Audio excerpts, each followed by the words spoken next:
continues to rapidly evolve and change, the development community's work is more vital than ever.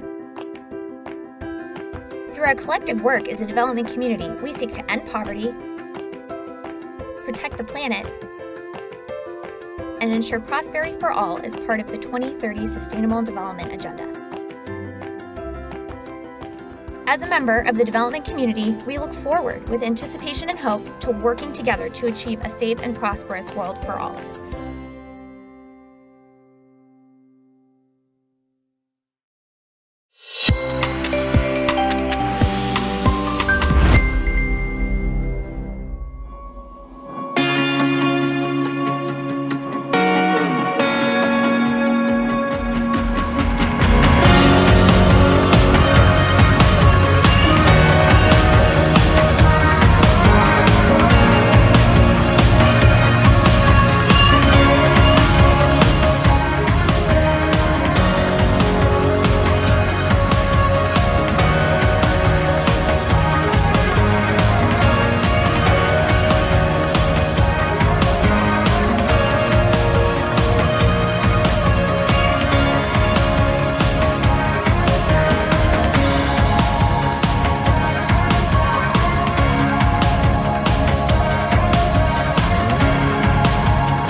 Hello, I'm Paul Weisenfeld with RTI International.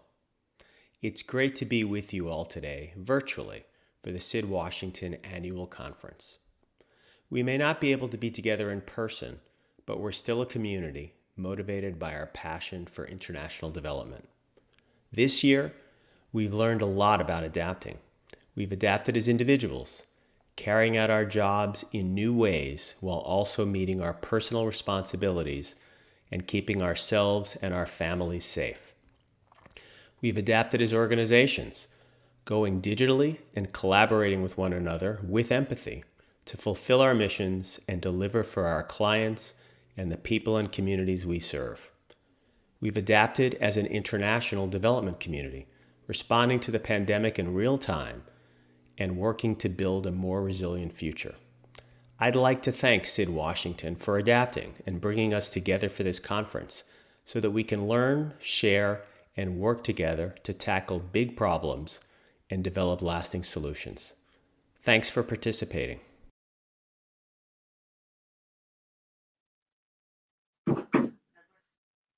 Good morning.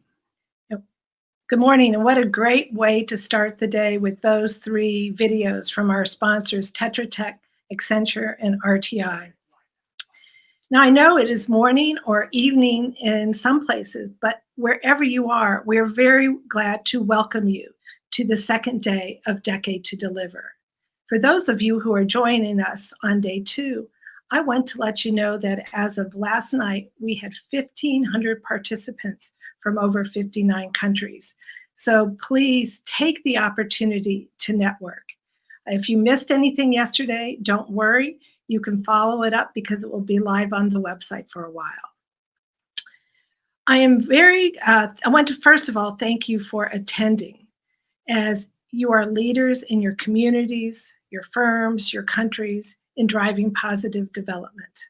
A Decade to Deliver highlights that now is the time for each of us to advance the development goals. So I urge you, again, to learn, to listen, to meet people from other countries so we can all come together and work for progress. This morning, I am extremely pleased to introduce our plenary panel with a keynote by Sean Cairncross of the Millennium Challenge Corporation, followed by a moderated discussion.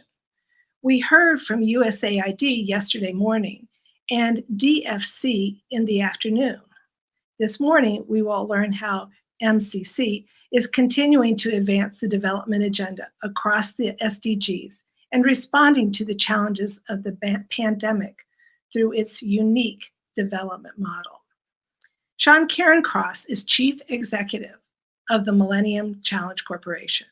As CEO, Sean Cairncross leads the agency and provides strategic direction and vision as MCC fulfills its mission of reducing poverty through economic growth and advancing America's interests across the globe. Prior to joining MCC, Sean served as a deputy assistant to President Trump and senior advisor to the White House Chief of Staff. Our moderator will be Gloria Steele, who is a well-known leader at USAID and a SID-Washington Board member. Gloria has spent her career at USAID, is a career member of the Senior Executive Service, and currently serves as the Deputy Assistant Administrator of the Bureau of Asia.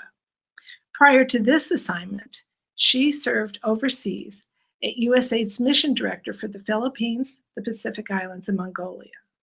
While Gloria served as Mission Director of the Philippines, she worked closely with MCC for her 5 years there and considers that one of the highlights of her career.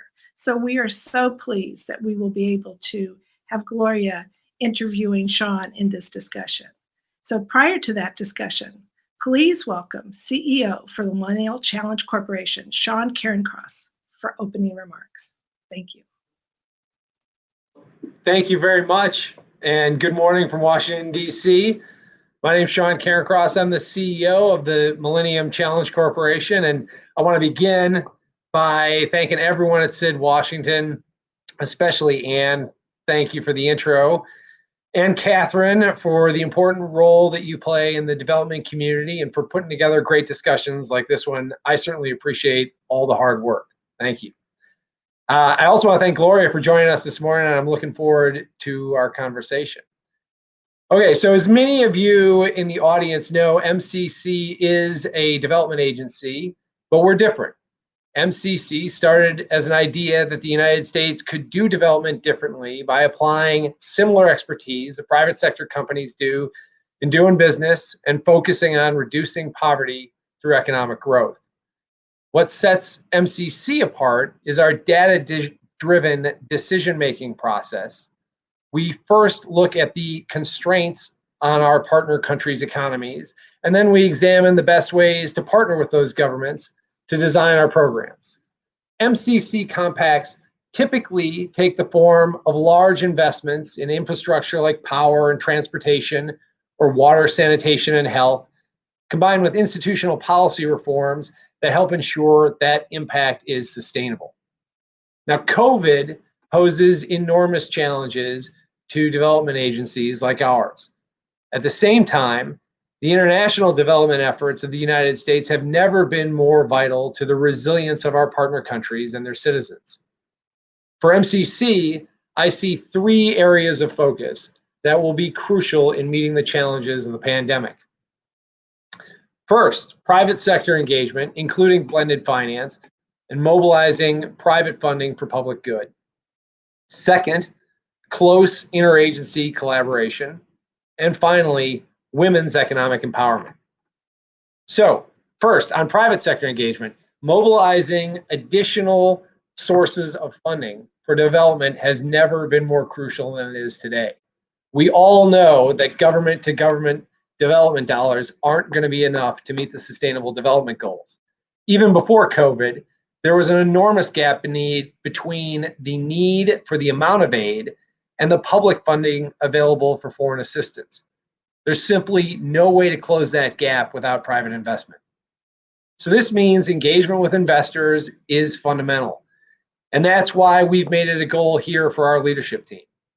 Now more than ever, it's time for development agencies to pursue opportunities for blended finance to help offset the public funding disparities. And MCC stands well positioned to help its partner countries with an enhanced array of tools to mobilize private capital for economic growth. We recently rolled out a new blended finance strategy that's going to deploy these options, such as guarantees and public-private partnerships, in order to increase leverage and transactions. MCC's also adopted new institutional investment criterion to identify and pursue options for blended finance at the earliest stages of the compact development process. Now, second, on interagency collaboration, this is absolutely essential. And I'm happy to report that MCC and the new US Development Finance Corporation, who you just heard from, are working closely together. In July of this year, MCC and DFC established a task force to develop an operational plan for a new blended finance mechanism called the American Catalyst Facility for Development, or ACFD. And this is designed to leverage the strengths of our two agencies and enable coordinated investments that crowd in private sector dollars and maximize impact and sustainability of the US presence abroad. Now, finally, we've got to ensure that women are key contributors to economic life in our partner countries. You simply cannot have a sustainable economy if half the population's left out. Investing in women isn't just a moral imperative. The data is clear. This is some of the best dollar for dollar investments that MCC can make to achieve our development objectives. For MCC, our push to ensure the economic inclusion of women begins very early in the development of our programs. And earlier this year, MCC added a new investment criterion to strengthen the integration of women's economic empowerment even further through all stages of program development and implementation. That's something new here at the agency. We'd never done it before. So let me conclude by saying that while the challenge in front of us is daunting, the US government, through agencies like MCC, has the ability to meet it. MCC's investments in infrastructure, combined with our agency's unique ability to achieve policy and institutional reforms, is essential for kickstarting economic growth in our partner countries. And the pandemic doesn't change this agency's mission or approach. If anything, it reinforces the necessity for it. Our programs act as a roadmap for economic recovery in our partner countries, and we are very, very proud of the partnerships that we have. So I want to thank you again. And Gloria, I'll turn it back over to you, and I'm looking forward to a good conversation. Thank you very much, Sean. And again, thank you for joining us, finding the time to join us. And good morning and good evening to all our viewers. I remember when MCC was created in 2004, and I was involved in many discussions and meetings about MCC's plans and compacts, etc. But it wasn't until I got to the Philippines when I was mission director, as Anne mentioned, that I really worked very closely with MCC on a daily basis. I remember that the director at that time was Matt Bond, and we were tied at the hip, almost literally. Our programs linked with each other, and together we worked to address the issues that made economic growth more difficult, impeded it, and created poverty. And so speaking of poverty, you talked about the impacts of COVID-19. Just yesterday, the World Bank announced that about 1.4% of the world's global population will go into extreme poverty. And I wanted to know whether you could talk more about what it is, elaborate on your earlier remarks on what MCC is doing to address extreme poverty through economic growth. If you could give examples or just specifics, the same specific I saw in the Philippines, if you could share with the audience.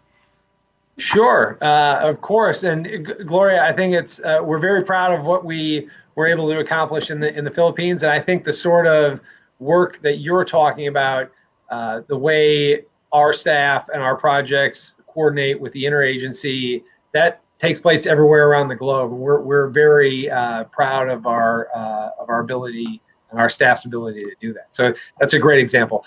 But let me to your question.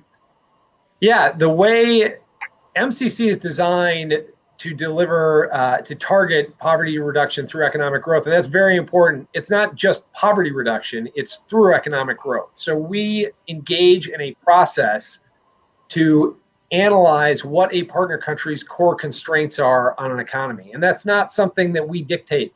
It's something that is designed in our model to be country-led. So we are working with those countries, with their teams, and most importantly, I think, with the elements of civil society that will be impacted and benefited by the eventual programs. And the reason we do that is to ensure that it's sustainable and lasting, that there's front-end buy-in, so everybody knows what the deal is. And that sort of transparency is often lacking in the developing, in many of our partner countries for development projects. And that makes them difficult to sustain. So we're delivering basic goods and services. So let me talk about the sort of things that and how that plays out in the COVID context. In some cases, that economic constraints analysis tells us the health sector is a core constraint on the economy. So, for example, in Lesotho, we did a health compact, and among other things, built 138 national health centers, 14 outpatient clinics. We're responsible for 90% of Lesotho's capacity in that regard. We're engaged now in a second compact that's focused on health service delivery and efficiency, making sure that those programs reach the people of Lesotho in the way that maximizes their impact. In Timor-Leste, we're engaged in a threshold program that targeted, as part of that program, that targeted immunization. We're now developing a compact in Timor-Leste that has a health component to it as well. So those are direct examples of health infrastructure, but we often work, all of our projects support that infrastructure, that basic infrastructure indirectly as well. So in Ghana, we're engaged in a power compact. Well, that power compact helps supply power to a major hospital in Accra, for example, to keep vaccines cool and usable, to make sure that people have the ability to receive, to go through surgery and receive procedures with lighting and resources.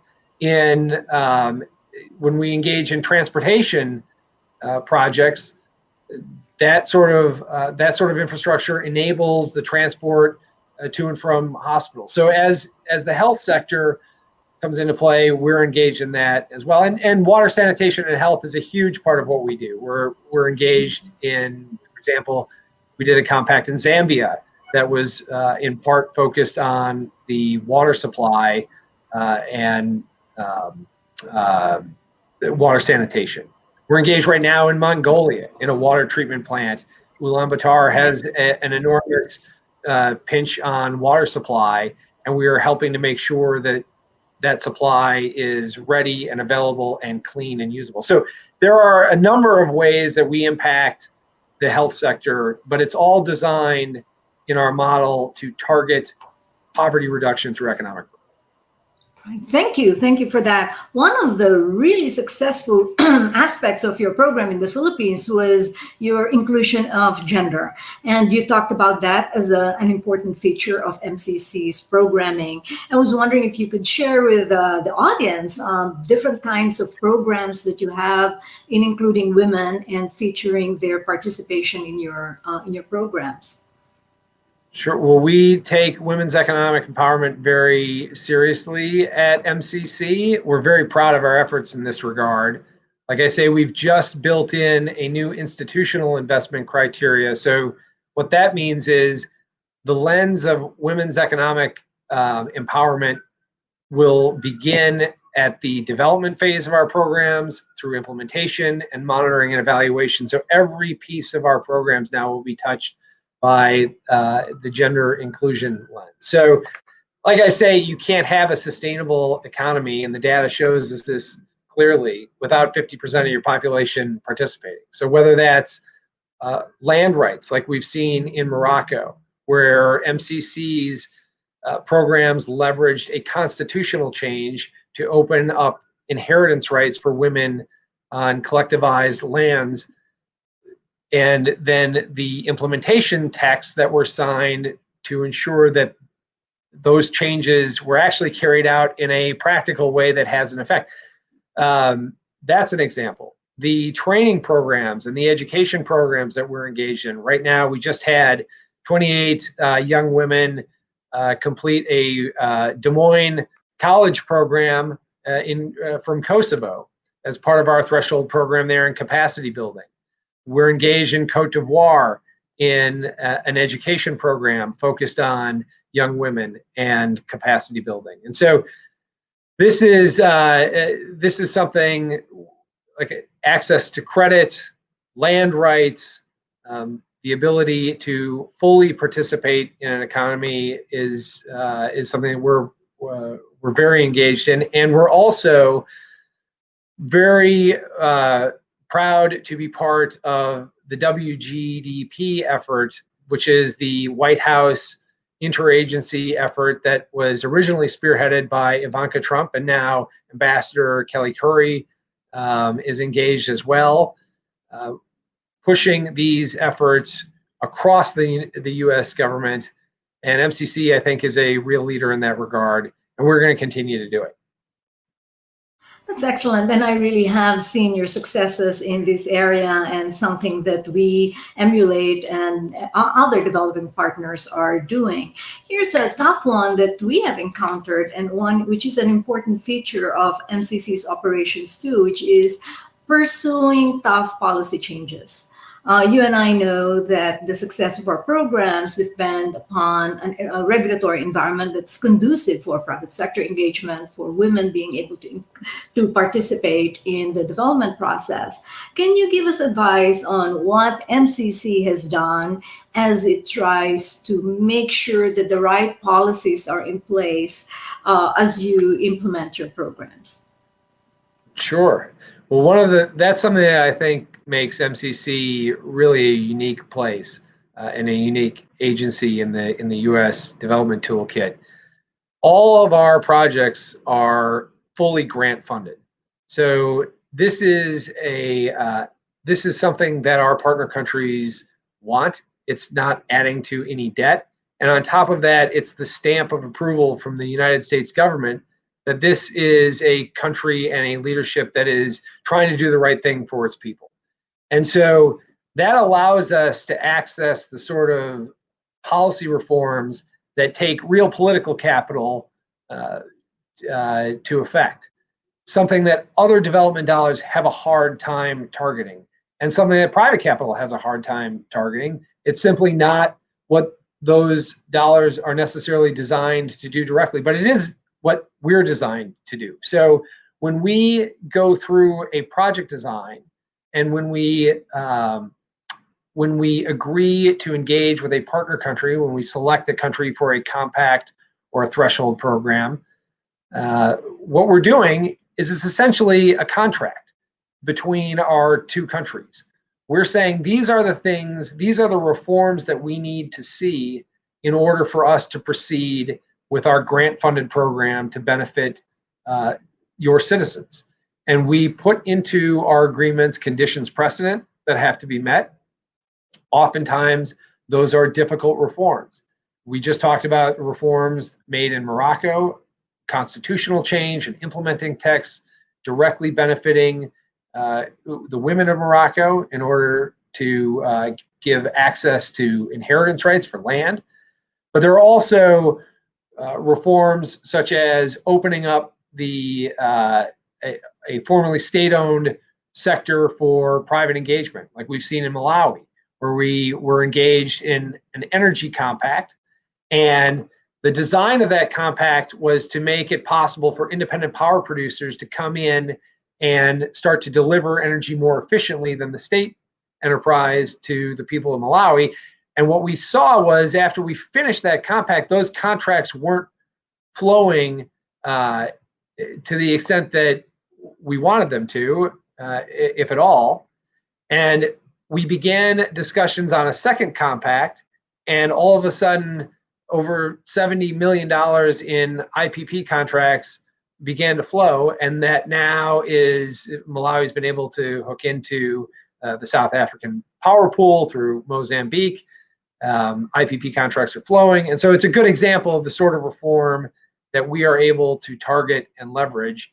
And it also gets to what's commonly referred to as the MCC effect, which is an incentivizing effect for selection and eligibility, but it's also the incentivizing effect of maintaining the good relationship we have and making sure that the projects continue on a timeline and a schedule to successful completion. So it's a great model. I think it's very effective, and it's a good example of government working.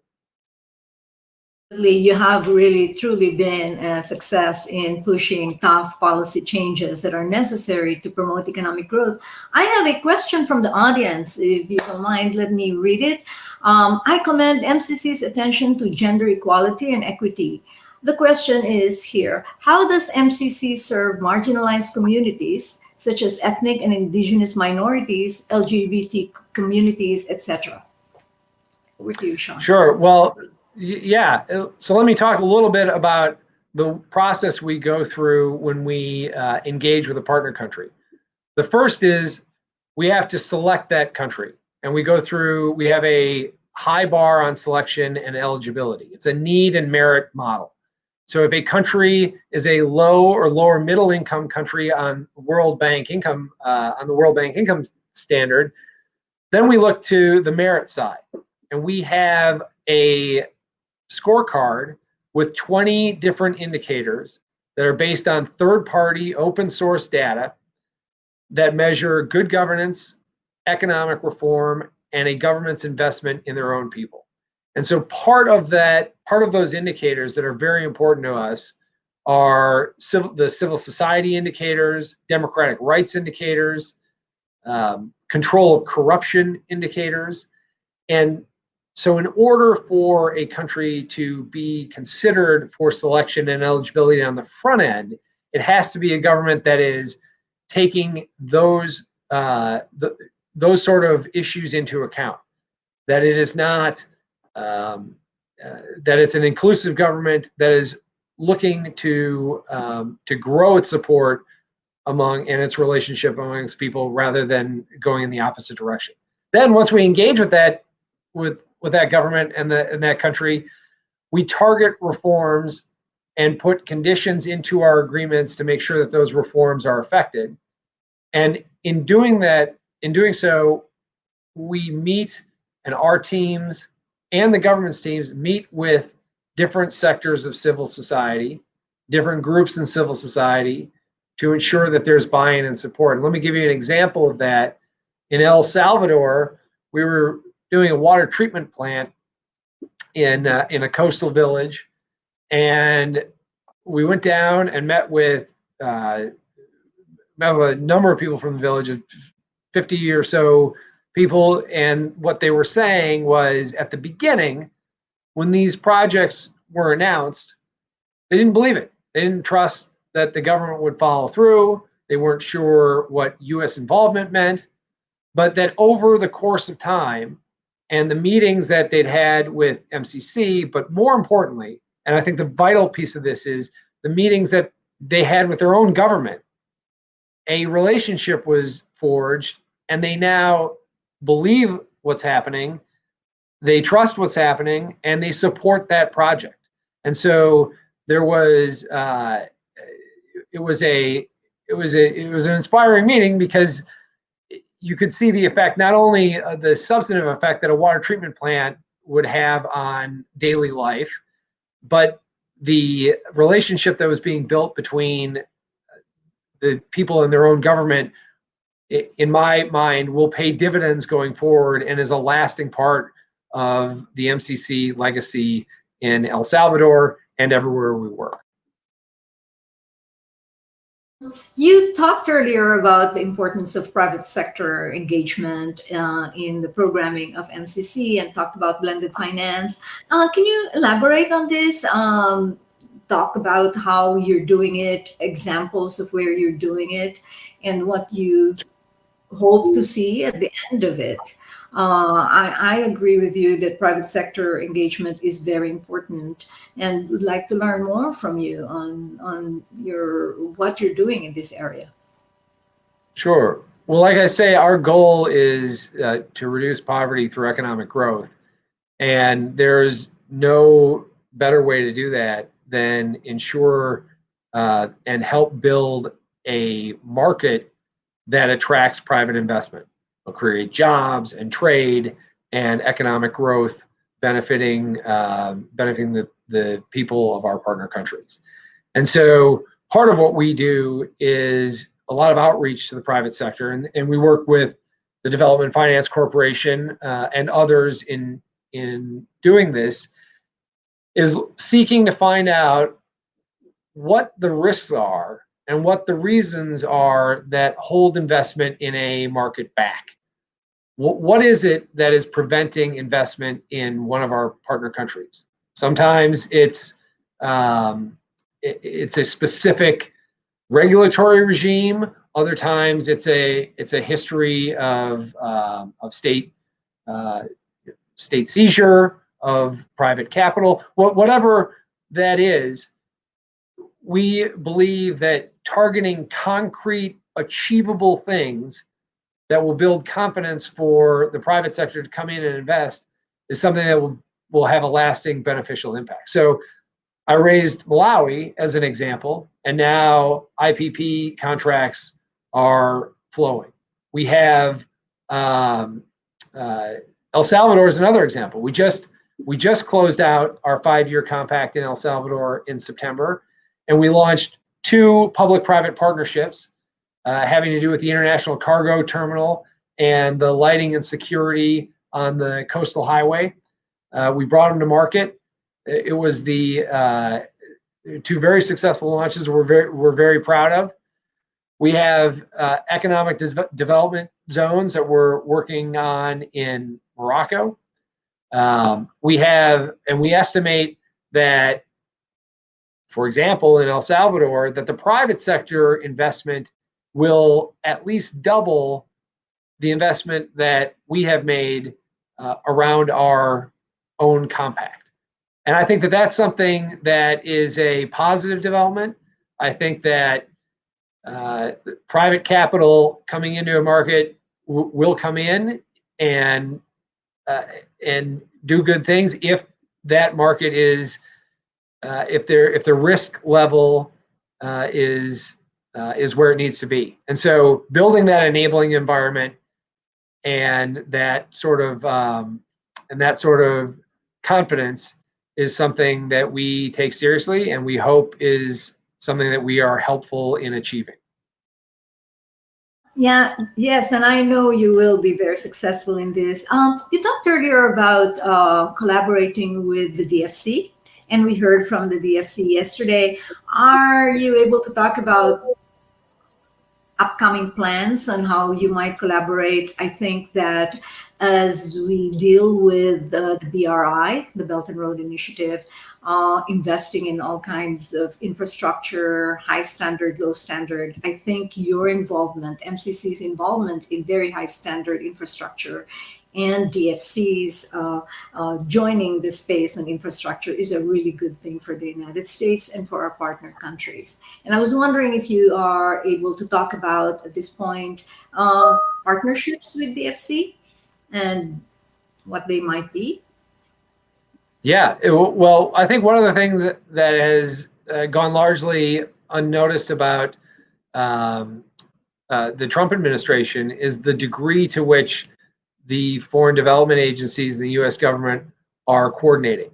It is a combined effort. We're looking for ways to align and maximize our impact. And the way I view this is we're on a development arc as our agencies work. So AID is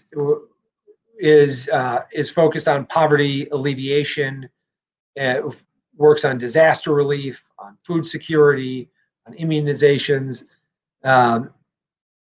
DFC brings in that private capital, and we sort of sit in the middle.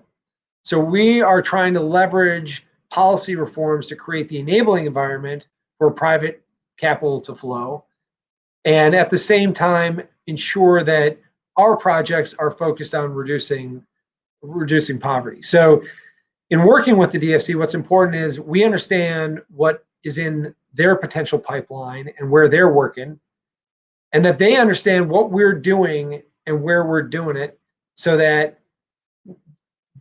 investment that is looking to go into these markets is aware of the sectors that we're working in and who we're working with, so that it can support and dovetail with our efforts and hopefully maximize those projects. And that's why we've created the task force that we have between agencies and the ACFD, which will combine our efforts for the first time. And it reflects the spirit of the BUILD Act, actually the letter of the BUILD Act, which asked our agencies to work closely together, which was signed in 2018. And that's something that we do now day in and day out. So my expectation is on the blended finance side and on our private sector focus, that we'll see that engagement only increase, and the level of focus that blended finance has in our project development will scale up. That new investment criteria that I talked about that we've introduced here, we have 2 now, one on women's economic empowerment, like we were talking about, and now on blended finance, is designed to do exactly that and ensure that this is a lasting focus for this agency. So we're proud of it. I don't want to speak for DFC, but I believe they're proud of it, and we're looking forward to maximizing our impact together. Thank you, Sean. We have another question from the audience. Let me read it. From a policy view, what must we do to move forward with the implementation of artificial intelligence while promoting gender equality? Yeah, good question. So what we focus on at MCC, we don't go in targeting one sector or another. So whether you're talking about artificial intelligence or transportation or whatever it is, we rely on the data to drive what our projects look like. So what happens is our partner countries will come to us and say, this is what we believe is holding our economy back. We engage with a team of economists and analysts to work through with the partner governments and civil society to figure out, and this is where access to data becomes very important for our agency. What are the core constraints that are addressable through a concrete project that we can achieve in 5 years, which is our statutory limit? We have to be on time, on budget, and we're out in 5 years. What can we do that will have a lasting impact and be sustainable? And so that's the model that we follow, and where the data takes us is where we go. And as yet, that hasn't pointed us down the road of AI, but as we move forward in the future, to the extent it does, then we're going to take it head on and address it then. Thank you. Great power competition and the influence of malign actors is a crucial issue in how we think about our partnerships at USAID. I was wondering how MCC is thinking about this problem in its compacts and in threshold programs. Yeah, well, really, I mean, what we're talking about is China and the Belt and Road Initiative. And MCC, and frankly, I think the U.S. development efforts aren't designed to compete with China dollar for dollar. That's not what our effort is designed to do. We are designed very well to compete on model. We have in my belief, a much stronger model. It's sustainable, it's targeted, it's impactful, and it has actual benefits for the people of our partner countries. So let's talk about that, what that means. We engage in projects that are economically viable. Analysis goes in on the front end. We don't build a bridge that no one goes across. We don't build a port that that's too shallow to bring ships into. And our financing is grant financing. We don't load debt onto an economy. We don't collateralize the natural resources, or in practice collateralize the sovereignty of our partner countries. It's clear, it's transparent. Both sides know what they're getting into. Both sides agree to it. And the people of our partner countries know as well. Then how we go about doing it, we set up an in-country entity called an MCA. It's staffed with its own CEO, its own board of directors. It's merit-based hiring across the board. Procurement is run through that MCA, and it's done on an open and transparent manner. It's best value for the dollar on a procurement contract. It's open procurement. The only limit is state-owned enterprises can't be awarded a contract. And as we move forward, we see this result paying dividends because our partner countries have come to us to say two things. One, we didn't realize what we were getting into with China. We now have state-owned enterprises loaded with Chinese workers that add nothing to the local economy and that are starving our local workforce. There's no capacity building, zero. The second is these projects are going to be beneficial and they're sustainable over the long term for our own future, which is we're for self-determination. We're not trying to hook somebody on debt. I think those are two, and not to mention gender inclusion, the environmental concerns, the sort of quality infrastructure build that we bring with us, along with the attraction of private capital. And the private capital knows our investment means that this is a government that is willing to try to undertake some tough reforms. That's not trying to go down a road of opaque debt and confusion. So, is it cash on the barrelhead? No, it's not. It may seem as though it's tough on the front end because it comes with policy and institutional reform, but that over the back end, it makes a lot of sense. And like I say, you're talking about countries taking charge of their own future versus the China model where the bill comes due and it's not pretty. And we saw that in Sri Lanka when they lost the port to China, and that's exactly what we're trying to prevent. Here's another question. MCC is really well known for being data-driven.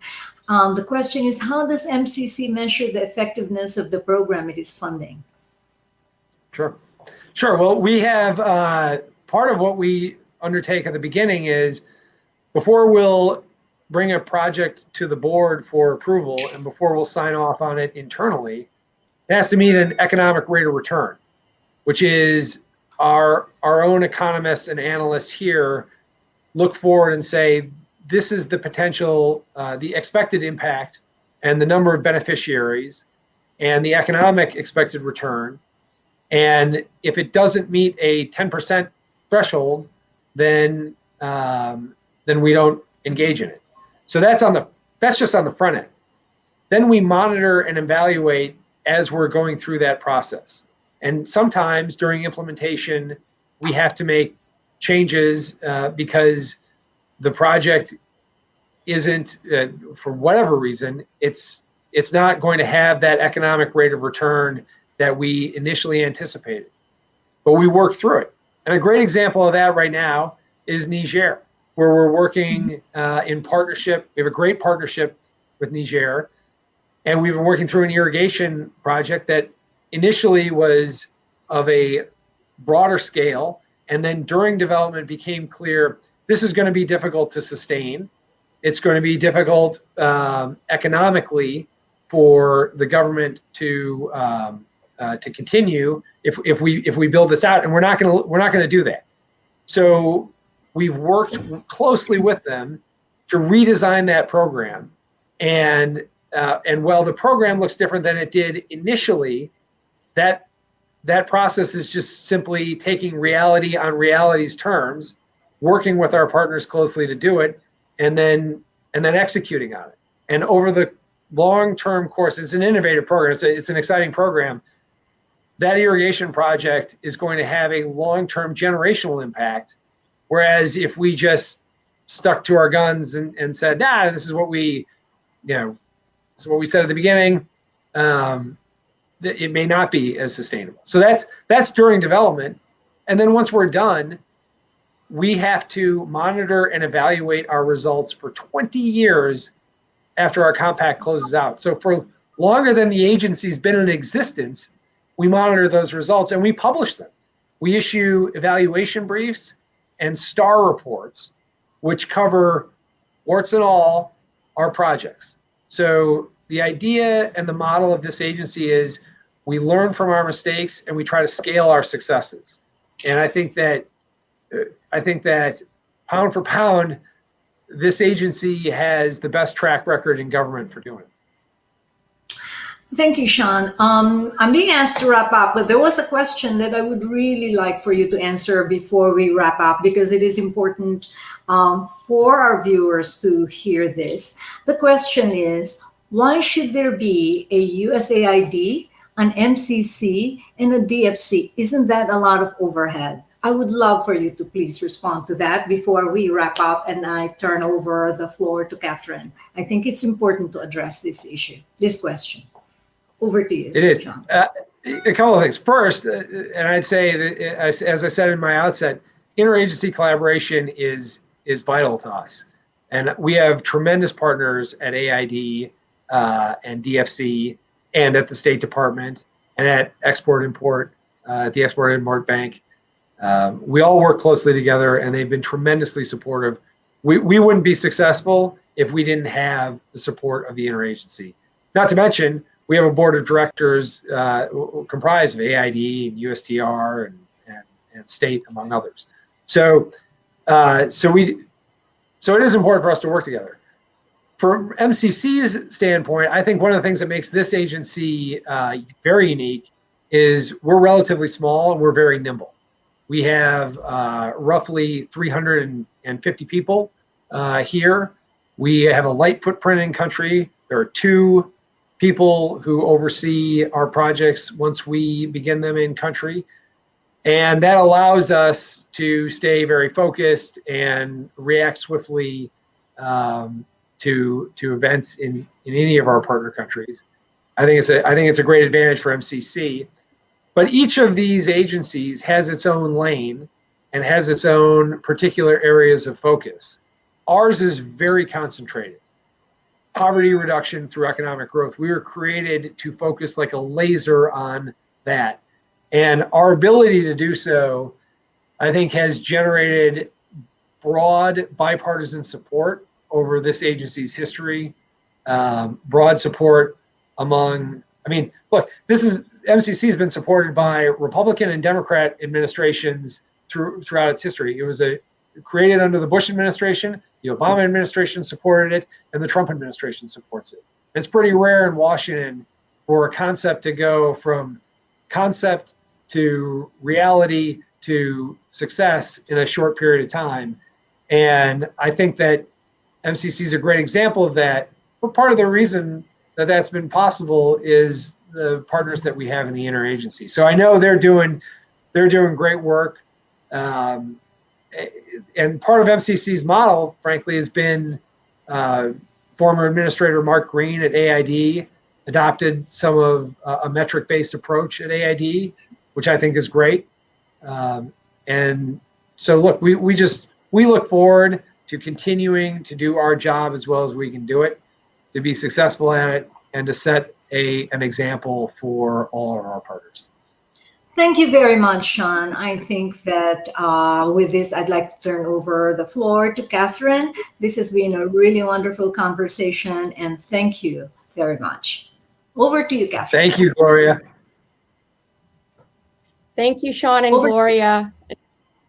Thank you, Sean and Gloria. And I think your discussion sets the stage nicely for what we have in store for the rest of today. And thank you to all who have come back for a second day and those who are joining us new today. Yesterday, we had more than 1,000 people over the course of the day attending sessions, checking out the exhibit hall, engaging in discussions on our discussion boards, and networking. And I was really delighted when I woke up this morning to see how much activity there had been overnight.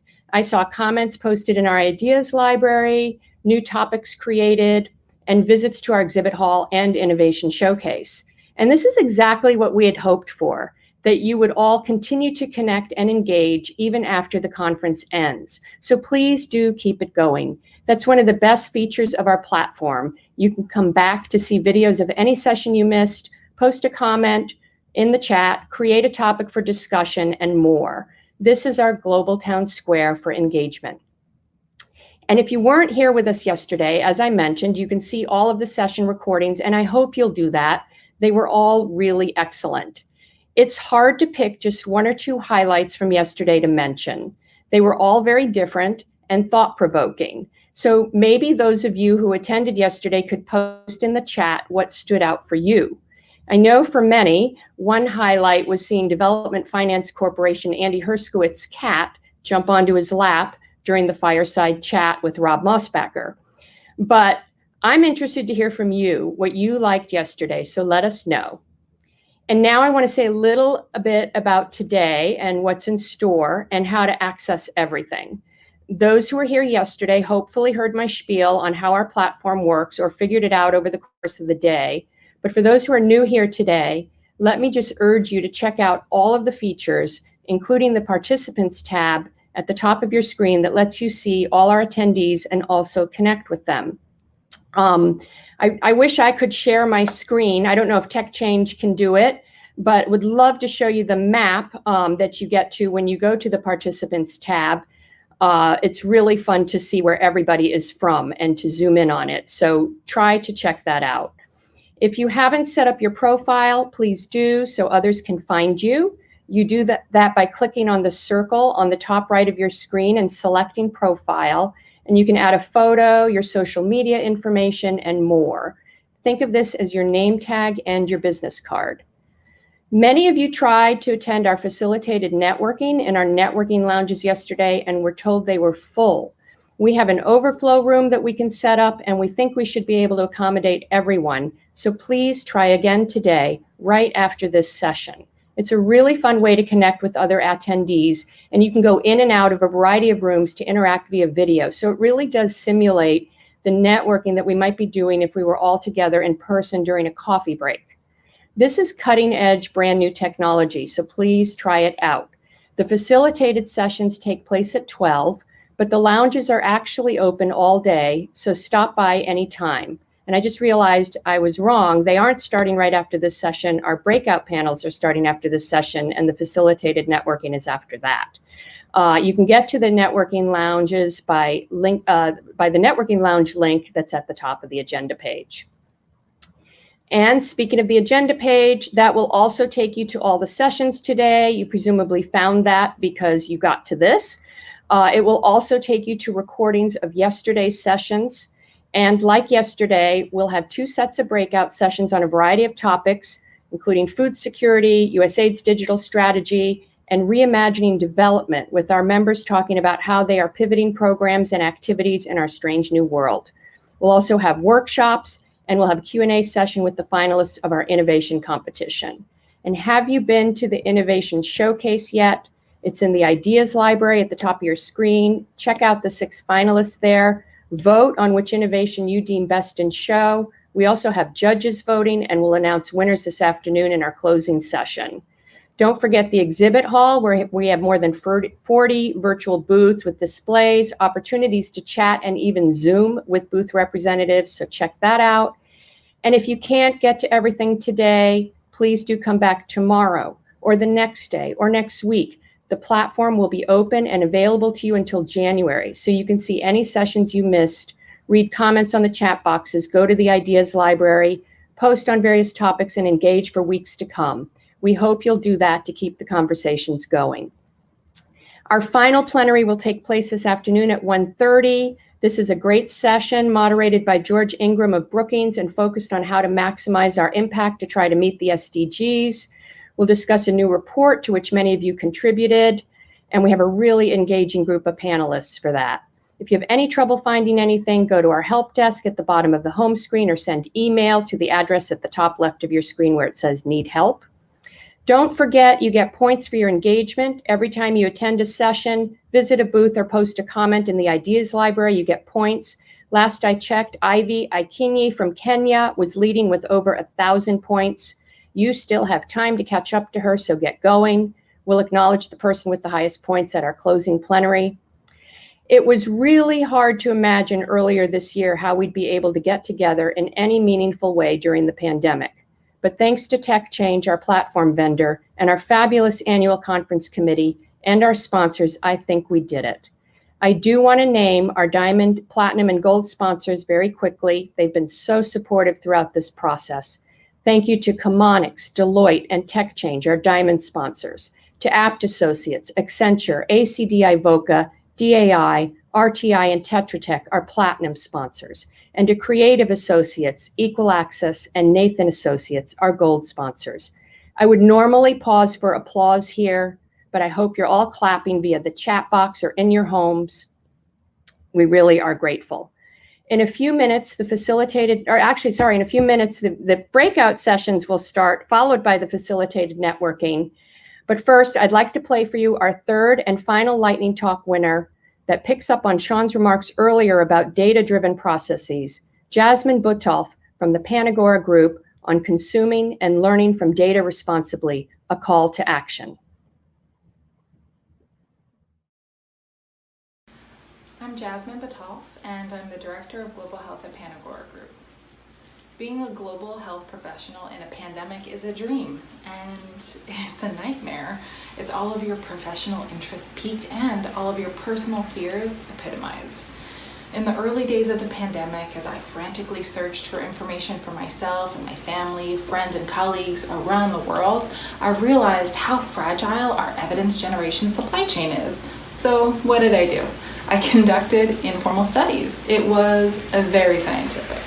While walking my dog around the block, I counted the number of people on the street in my neighborhood. How many people were out? How many people were wearing masks? It went from 1 in 10 to 5 in 10 to 9 in 10 within a matter of months. So maybe it wasn't very scientific, but it served me and my personal comfort. I used that information to determine how to prepare myself emotionally and physically when I left my house. Do I need to bring wipes? How much sanitizer should I put in my purse? Should I bring an extra mask just in case, or will there be some there? We all know there is no point to collecting data if you're not going to act in an evidence-informed way. I also realized how important it is for us as members of the international development community to really embrace data stewardship by creating the space to elevate learning and to act in evidence-based ways. How do you do this, and how do you deliver if you don't have the evidence to be informed? You promote responsible evidence generation, and you create the space to learn from the evidence and promote its use. This is foundational for us in international development. So, my call to action for all of us in the development community is that we all participate in a culture of responsible data collection and consumption, and that we support and demand methodological excellence. Something a little bit more scientific than one of us walking around the block counting things.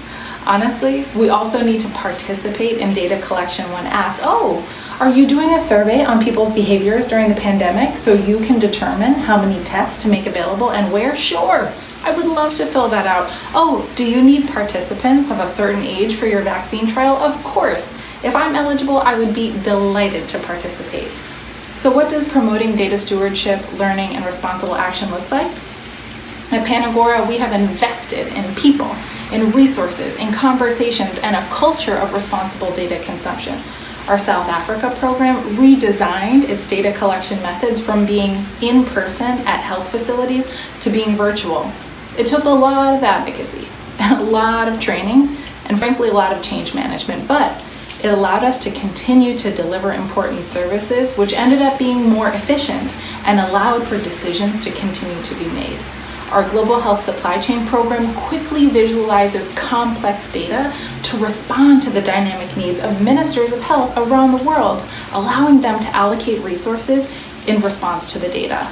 In the Philippines, we convened communities of practice to elevate the evidence and promote responsible data consumption, resulting in evidence-informed actions.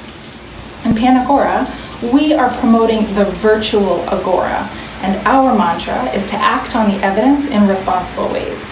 Hopefully, by doing so, we can move the development needle forward and see real change in our lifetimes.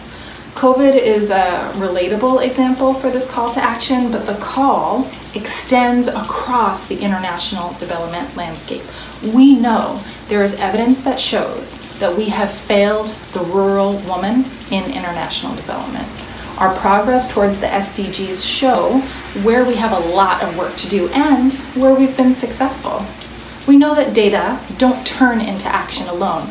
Acting in an evidence-based way is the job of every one of us as international development professionals. It's great when there's evidence, but the fact is sometimes we don't have the information we need to make decisions, and sometimes the data don't answer the questions we have. So what do? As stewards of data, learning, and action, we all have our part to play in making sure that we have access to good information and that we know what to do with it. In international development, we can bring everyone together to get the data out of the lonely database. We can pull it forward to learn from it and make it accessible. During this pandemic, we have all seen the benefits of using information wisely, and we've seen the deadly consequences of not promoting learning and action from the data. So let's do our part to participate in the data lifecycle and give evidence a prominent seat at the table. Thank you.